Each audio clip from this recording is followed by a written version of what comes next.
Hello बच्चों, आज हम एक नया चैप्टर स्टार्ट कर रहे हैं लोगरिथम। तो लोगरिथम को पढ़ने से पहले कुछ इसके बेसिक को जान लेते हैं। सबसे पहले देखिए, आपने पहले पढ़ चुका है positive integral power.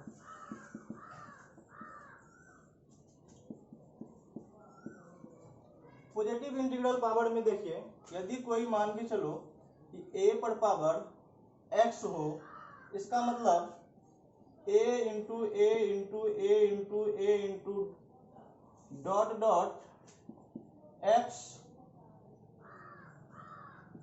Dot dot a equal to यदि n हो, तो यहाँ पे a जो है वो x टाइम है, यानी x बार है। तो देखो यहाँ पे a जो कहलाता है वो a कहलाता है बेस, और x जो है ये कहलाता है पावर, और यहाँ पे n जो होता है प्रोडक्ट। जैसे मान के चलो यदि 2 पर पावर 1 ले, इसका मतलब है कि इसका रिजल्ट जो आएगा वो 2 आएगा। यदि मान के चलिए 2 पर पावर 2 है तो 2 इंटू 2 इजकल टू 4 कहलाएगा। उसी तरह यदि 2 पर पावर 3 हो तो 2 इंटू 2 इंटू 2 इजकल टू 8 हो जाएगा। यहाँ पे 2 जो है वो बेस है, यहाँ पे 2 3 टाइम्स आया है, ये इसका पावर कहलाएगा। और 8 जो है 8 इसका प्रोडक्ट कहलाएगा। इसी तरह ये तो पॉजिटिव इंटीग्रल पावर के बारे में हो गया। यदि निगेटिव इंटीग्रल पावर का बात करें,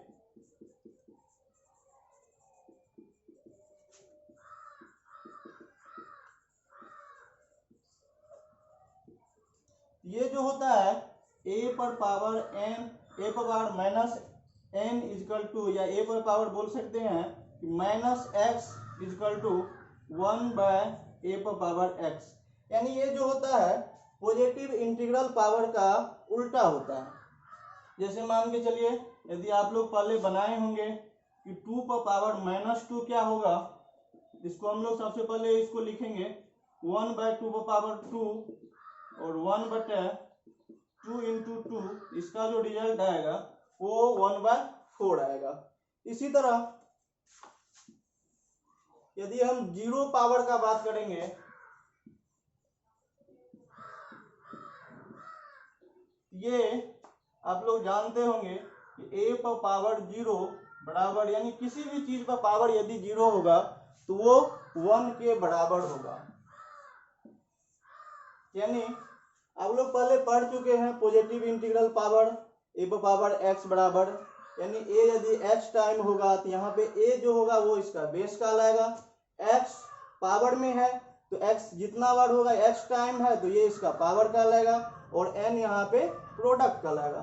उसी तरह निगेटिव इंटीग्रल पावर का बात करेंगे तो a पर पावर माइनस x, यानी निगेटिव इंटीग्रल पावर का जो वैल्यू निकालते हैं वो पॉजिटिव इंटीग्रल पावर का रेसिप्रोकल निकालते हैं, यानी 1 बाय करके निकालते हैं। तो 2 पर पावर माइनस 2 1 बटे 2 पर पावर 2 लिखेंगे, और 1 बाय 2 इंटू 2 बराबर 1 बटे 4।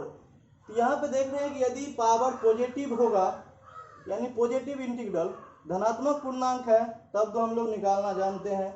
यदि निगेटिव रहेगा पावर तो भी हम लोग निकाल लेते हैं, या पावर 0 रहेगा तब उसका वैल्यू 1 होता है। यदि मान के चलिए यदि किसी चीज कोई भी संख्या पे यदि पावर जैसे 2 पर पावर 3 बाय 2 आ जाए, यानी फ्रैक्शनल पावर आ जाएगा, तब इसका हम लोग वैल्यू कैसे निकालेंगे।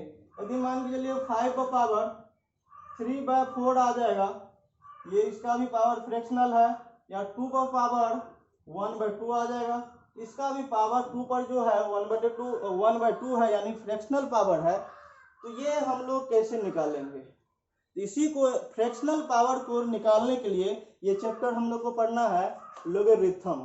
तो सबसे पहले देखेंगे हम लोग कि लोगरिथम जो है, मान के चलिए किसी भी टॉपिक में आ जाए, चाहे वो इनवर्स का क्वेश्चन हो, चाहे वो डिफरेंशिएशन का क्वेश्चन हो, चाहे वो इंटीग्रेशन का क्वेश्चन हो, चाहे सीक्वेंस एंड सीरीज का क्वेश्चन हो, यानी 11th और 12th का हम लोग बोल सकते हैं कि ये चैप्टर जो है वो स्पीड ब्रेकर के तौर पे काम करता है। यदि मान के चलिए यदि आपको इस चैप्टर का रूल्स आपको पता नहीं है तो आप डिफरेंशिएशन में फंस जाओगे, इंटीग्रेशन में फंस जाओगे, और चाहे वो इन्वर्स का क्वेश्चन हो उसमें भी आप फंस जाओगे। तो सबसे पहले हम लोग बात करते हैं लॉगरिथम के बारे में पढ़ना है। तो सबसे पहले देखिए यहाँ पे एक बार इसको नोट कर लीजिए आप लोग।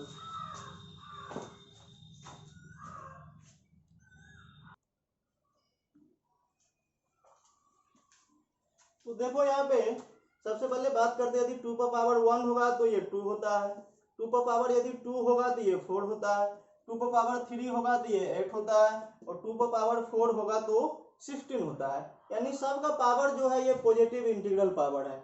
हम ये आप पॉजिटिव इंटीग्रल का बात नहीं करना है, हमको ये जानना है यदि 2 पर पावर 2 पे पावर क्या होगा जो इसका रिजल्ट 3 आएगा, 2 पे पावर क्या होगा इसका रिजल्ट 6 आएगा, और 2 का पावर क्या होगा जो ये 12 आएगा। यानी इसका जो पावर हम मतलब ये 2 पे पावर क्या होगा यानी 2 का पावर क्या होगा जो आंसर 3 आएगा, 2 का पावर क्या होगा जो आंसर 6 आएगा, और 2 का पावर क्या होगा जो आंसर 12 आएगा। तो सबसे पहले यदि हम इसको लिखेंगे तो लिखने के लिए देख लीजिए, इसको सबसे पहले हम लोग लिखेंगे पावर ऑफ 3 टू बेस 2। इसको बोलेंगे कैसे, पावर ऑफ 3 टू बेस 2। इसको जो लिखेंगे पावर ऑफ 6 टू बेस 2 और पावर ऑफ 12 टू बेस 2। यदि इसको हम शॉर्ट में लिखें तो इसी पावर को हम लोग शुरुआत का 3 लेटर यूज करेंगे, पावर यानी P और W, और इसको हम लोग लिखेंगे 3 बेस 2 यानी पावर ऑफ 3 बेस 2। इसको हम लोग लिखेंगे पावर ऑफ 6 बेस 2, और इसको हम लोग लिखेंगे पावर ऑफ 12 बेस 2। तो यहाँ पे हम लोग देख रहे हैं कि 2 का पावर 1 आया तो रिजल्ट आपको 2 आया, 2 का पावर यदि 2 आया तो आंसर आपका 4 आया। यहाँ पे हम बात कर रहे हैं कि 2 का पावर क्या ले जो 3 आएगा, यानी power of 3 to base 2, power of 3 to base 2। तो यहाँ पे देख लीजिए कि 2 का पावर 1 आया, 1 है तो 2 है, 2 का पावर 2 है तो आंसर आपके पास 4 आया। हमको ये जो आंसर है ये 2 और 4 के 2 और 4 के बीच में है, यानी इसका जो पावर आएगा वो 1 और 2 के बीच का ही आएगा। तो यहाँ पे हम लोग 1 और 2 के बीच का जो आएगा वो इंटीग्रल पार्ट यानी मिक्स फ्रैक्शन आएगा। तो मिक्स फ्रैक्शन ये इंटीग्रल पार्ट तो हमको पता चल रहा है कि 1 और 2 के बीच का आएगा, तो 1 और 2 के बीच में जो आएगा ये 1 तो आएगा ही, और पॉइंट में समथिंग आएगा, चाहे वो 2 4 6 आ जाए, 2 5 6 आ जाएगा। तो उस फ्रैक्शन को हम लोग यूज करने के लिए एक m का यूज करते हैं अभी यहाँ पे। उसी तरह देख रहे हैं कि 2 का पावर क्या ले जो 6 आएगा, तो हम लोग देख रहे हैं ये 6 जो है 4 और 8 के बीच का है, यानी इसका जो पावर जब आएगा तो 2 और 3 के बीच का ही आएगा, यानी इसका भी जो पावर आएगा वो इंटीग्रल पार्ट 2 होगा, और फ्रैक्शनल पार्ट को हम लोग m सपोज मान लेते हैं। उसी तरह यहाँ पे जो है 2 का पावर क्या ले जो 12 आएगा, तो यहाँ पे देख रहे हैं ये 12 जो है 8 और 16 के बीच में है, यानी पावर 3 और 4 के बीच में है, यानी इसका जो पावर आएगा वो 3 पॉइंट समथिंग आएगा। यहाँ पे जो हम लोग m यूज करते हैं इस m को हम लोग बोलते हैं मैंटिसा।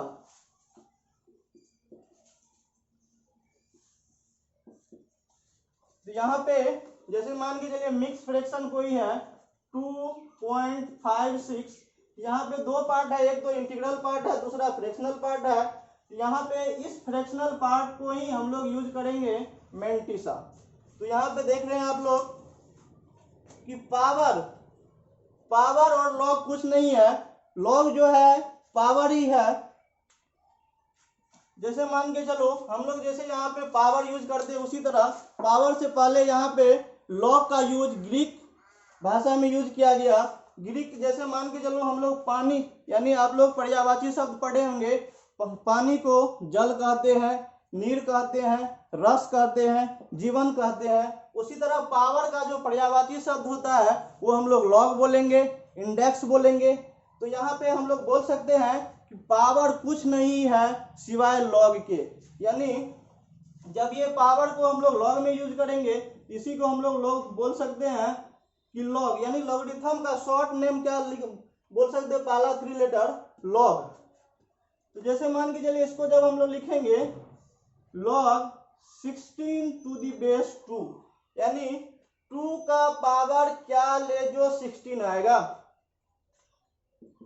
यहाँ पे इसका रिजल्ट क्या आ जाएगा 4, यानी लॉग ऑफ 16 टू बेस 2, यानी 2 का पावर क्या ले जो 16 आएगा। तो 2 का पावर 4 लेंगे तो इसका 16 आएगा। उसी तरह हम लोग बोल सकते हैं लॉग ऑफ 25 टू बेस 2, यानी 5 का क्या पावर ले जो 25 आएगा, तो 2 होगा। उसी तरह बोल सकते हैं कि लॉग ऑफ 27 टू बेस 3, यानी 3 का क्या पावर ले कि 27 आएगा, यहाँ पे आ जाएगा 3। या हम लोग बोल सकते हैं लॉग ऑफ 16 टू बेस 4, यानी 4 का क्या पावर ले कि यहाँ पे 16 आएगा, तो ये हो जाएगा 2। यानी लॉग जो है, लॉग कुछ नहीं है, लॉग क्या है, पावर ही है। तो एक बार इसको नोट कर लीजिए।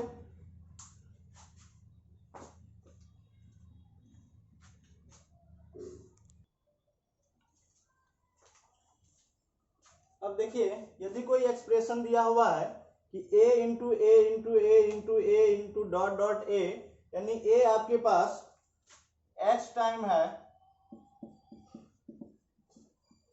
जहां पे a जो आपका कहलाएगा वो आप जानते हैं कि बेस कहलाएगा, x जो है वो पावर है और n जो है वो प्रोडक्ट है। ये एक्सप्रेशन को हम लोग 3 टाइप से लिख सकते हैं। सबसे पहले है इसको हम लोग लिख सकते हैं कि a x टाइम है तो a पर पावर x इंटू n, और इसको बोलते हैं एक्सपोनेंशियल फॉर्म। और इसका देखिए आप लोग देख रहे हैं कि a पर power x equal to n है, यानी RHS में जो रिजल्ट है वो आपके पास प्रोडक्ट आ रहा है।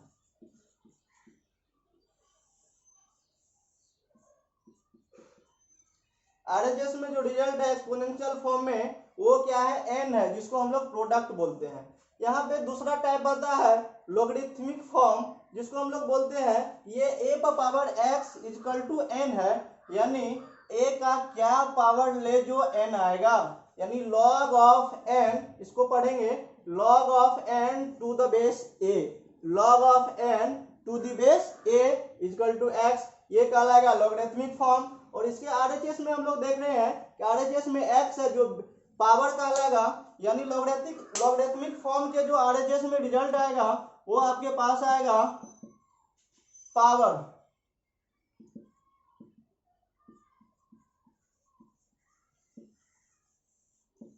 और तीसरा टाइप जो होता है इसको हम लोग बोलते हैं रेडिकल फॉर्म।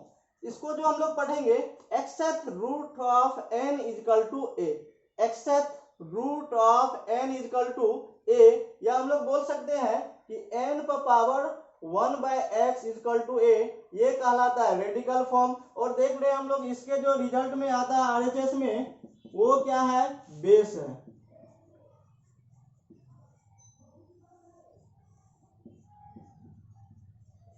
तो हम लोग अब इसको देखेंगे, यहाँ पे देखिए एक्सपोनेंशियल फॉर्म। एक्सपोनेंशियल फॉर्म जो है कि a पर power x equal to n, इसको सपोज मान लीजिए कि ये समीकरण 1 है। दूसरा लॉगरिथमिक फॉर्म जो है ये है log n to the base a equal to x, समीकरण 2। समीकरण 1 का वैल्यू यानी n बराबर क्या है, a पर पावर x, या हम लोग बोल सकते हैं कि a पर पावर x का जो वैल्यू है वो n है। यदि इस का वैल्यू देखिए यहाँ पे समीकरण 2 से x बराबर log of n to the base a है। तो इस x का वैल्यू यदि समीकरण 1 में हम लोग रख देंगे log of n to the base a, तब ये क्या हो जाएगा, तो समीकरण a में हम लोग x का वैल्यू रख रहे हैं, ये a पर पावर x है, तो सबसे पहले a और a का पावर x है, तो x का value log of n to the base a, तो ये हो जाएगा log of n to the base a और इक्वल टू में जो आएगा वो क्या है, इक्वल टू n। यानी एक फॉर्मूला मेरे पास आ गया a power log n to the base a, ये जो कहलाएगा वो n कहलाएगा। इसको हम लोग बोलते हैं FLI, यानी फंडामेंटल लॉगरिथमिक आइडेंटिटी, यानी शॉर्ट में हम लोग बोलेंगे इसको FLI। यानी पहला फॉर्मूला मेरे पास आ गया कि a पर power log n to the base n जो होगा वो n होगा। यानी हम लोग इसको ऐसे समझ सकते हैं, एक एग्जांपल लेते हैं, जैसे मान के चलिए 2 पर पावर 4 कितना होगा, तो 16 आएगा, यानी 2 पर पावर 4 16 आएगा। इसको हम लोग बोलेंगे एक्सपोनेंशियल फॉर्म। जब एक्सपोनेंट x को लॉगरिथमिक फॉर्म में लिखेंगे हम लोग बोल सकते हैं कि log of 16 to the base 2, log of 16 to the base 2, यानी 2 का क्या पावर ले कि 16 आएगा, तो ऑफ कोर्स 4 आएगा आंसर। तो अब हम लोग क्या करते हैं, इस 4 का वैल्यू यहाँ पे रखते हैं, तो इस 4 का वैल्यू क्या है, log of 16 to the base 2, तो log of 16 to the base 2 4 की जगह पे लिखते हैं, ये हो जाएगा 2 पर power log of 16 to the base 2 equal to क्या आएगा, इसमें हम लोग वैल्यू रखे हैं 4 का log of 16 to the base 2, तो 2 पर power log of 16 to the base 2 equal to हो जाएगा 16। यानी कोई भी 2 पर पावर log 16 बेस 2, यानी जो 2 पर पावर 16 रहेगा वही आपका आंसर आएगा। तो पहला फॉर्मूला हो गया कि a पर power log n to the base a equal to n, ये कहलाएगा फंडामेंटल लॉगरिथमिक आइडेंटिटी, ये FLI पहला फॉर्मूला हो गया। अब इसके बाद एक दूसरा फॉर्मूला को देखते हैं, तो इसको पहले एक बार नोट कर लीजिए।